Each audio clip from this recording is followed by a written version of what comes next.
Bismillahirrahmanirrahim. Assalamualaikum warahmatullahi wabarakatuh. Selamat siang semuanya. Bagaimana kabar kalian? Alhamdulillah sehat semua ya. Oke, sebelum kita mulai pelajaran pada siang hari ini, Ustazah akan mengabsen kehadiran kalian terlebih dahulu. Sudah siap? Oke. Haikal hadir. Putri, ya. Najwa, Bagas, Rani. Alhamdulillah sudah hadir semuanya ya. Kemarin malam sudah belajar semua? Sip, berarti sudah siap untuk melanjutkan materi baru pada hari ini ya.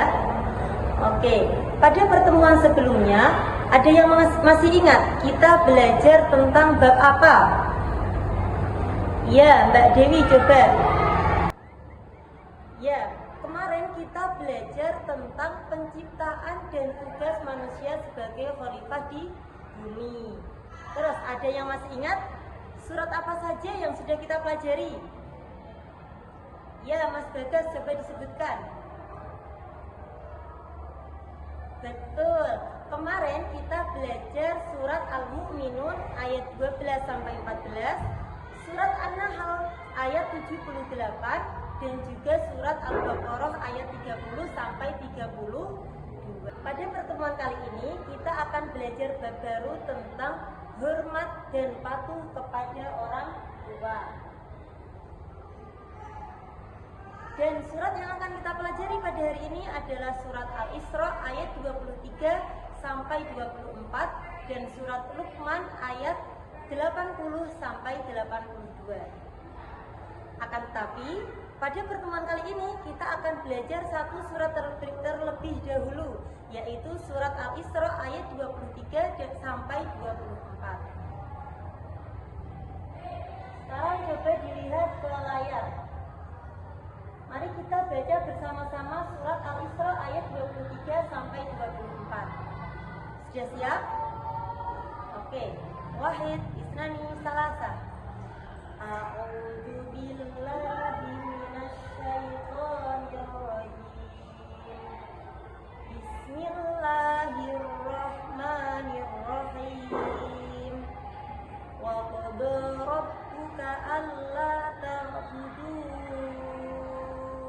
illa iyyah wa bil walidayni ihsana. Imma yablughanna 'indakal kibara ahaduhuma aw kilahuma fala taqul lahuma uffin wa la tanharhuma wa qul lahuma qawlan karima wahfid lahuma janahal dhulli minar rahmah wa qul rabbirhamhuma kama rabbayani shaghira. Shadaqallahul azim. Pada ayat ini terdapat beberapa kosakata penting yang akan kita pelajari. Coba dilihat kata yang pertama, yaitu kata qada. Di sini kata qada berarti memerintahkan, tapi juga bisa diartikan mengharuskan atau juga bisa mewajibkan. Kemudian kata yang kedua yaitu janaha atau janahon. Arti asli kata janahon adalah sayap, tapi yang di ayat ini yang dimaksud janahon adalah sikap atau perilaku seseorang seperti halnya seekor burung ketika merendahkan sayapnya ketika hendak melindungi anak-anaknya. Sampai di sini bisa dipahami? Oke, selanjutnya Ustazah minta Mas Bagas untuk membacakan terjemah ayat ke-23. Ya, terima kasih. Tuhanmu telah memerintahkan agar kamu jangan menyembah selain Dia, dan hendaklah berbuat baik kepada Allah. Jika salah seorang di antara keduanya atau kedua-duanya sampai berusia lanjut dalam pemeliharaanmu, maka sekali-kali janganlah engkau mengatakan kepada keduanya perkataan "ah", dan janganlah engkau membentak keduanya, serta ucapkanlah kepada keduanya perkataan yang baik. Untuk terjemah selanjutnya, Ustazah minta Mbak Dewi untuk membacakannya.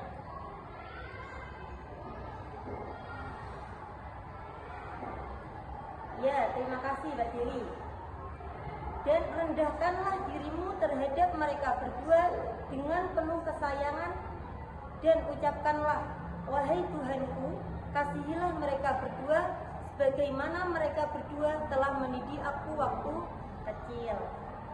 Baik, dari ayat ini terdapat beberapa kandungan ayat yang bisa kita pelajari. Yang pertama yaitu agar tidak menyembah Tuhan selain Allah, karena Allah lah yang telah memberikan kehidupan dan kenikmatan kepada seluruh makhluknya. Kemudian yang kedua yaitu anak harus berbuat baik kepada orang tua dengan sikap sebaik-baiknya. Demikian pentingnya berbuat baik kepada kedua orang tua itu, sehingga Allah menjadikannya sebagai kewajiban kedua setelah kewajiban manusia beribadah hanya kepada Allah. Sebaliknya, anak yang durhaka kepada orang tuanya dinyatakan sebagai orang yang berbuat maksiat, yang mana dosanya diletakkan pada urutan kedua sesudah dosa orang yang mempersekutukan Allah dengan Tuhan-Tuhan yang lainnya. Kemudian kandungan ayat yang ketiga adalah anak harus beretika ketika bergaul dengan mengucapkan kepada kedua orang tua perkataan yang mulia. Apa itu perkataan yang mulia? Ada yang tahu?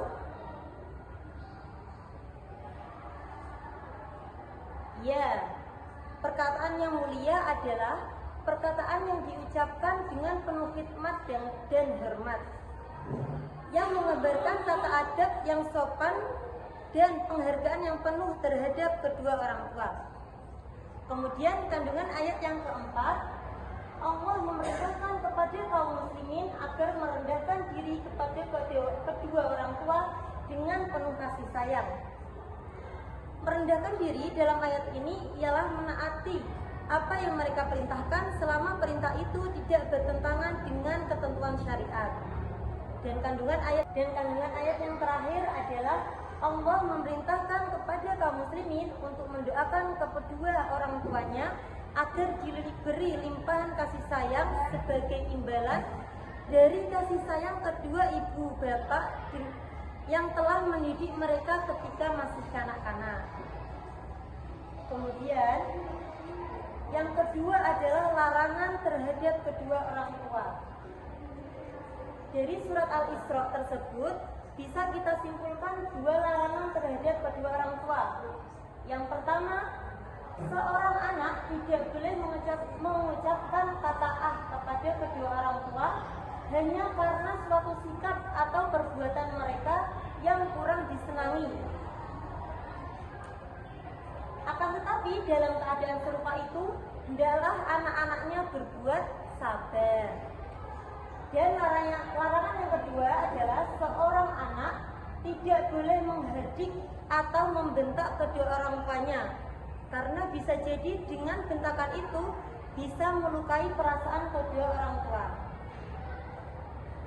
Dan dari surat Al-Isra ayat 23 sampai 24 ini ada beberapa hikmah yang bisa kita ambil. Yang pertama, Allah meletakkan kewajiban berbuat baik kepada kedua orang tua pada urutan kedua sesudah kewajiban manusia beribadah hanya kepada Allah. Karena pemberi nikmat pertama adalah Allah, kemudian dilanjutkan oleh orang tua. Dan hikmah yang kedua adalah berbuat baik kepada kedua orang tua itu merupakan wujud penghargaan setinggi-tingginya kepada kedua orang tua atas jeripayah dalam membina diri anak hingga dewasa. Dan yang terakhir adalah larangan berbuat buruk kepada kedua orang tua karena dinilai buruk oleh Allah dan secara kemanusiaan dinilai tidak wajar dilakukan oleh anak sebagai darah daging orang tuanya. Sampai di sini ada yang mau ditanyakan? Sudah paham semua? Oke, kita lanjutkan pada pertemuan selanjutnya ya. Baik, sebelum kita mengakhiri pembelajaran kita pada hari ini, mari kita tutup dengan bacaan kafaratul majelis. Bismillahirrahmanirrahim. Subhanakallahumma wa bihamdika asyhadu an la ilaha illa anta astaghfiruka wa atubu ilaik. Amiltu su'a wa zalamtu nafsi faghfirli fa innahu la yaghfiru dzunuba illa anta. Sekian dari saya. Selalu semangat belajar disertai dengan berdoa dan jangan lupa untuk selalu menjaga kesehatan. Terima kasih. Assalamualaikum warahmatullahi wabarakatuh.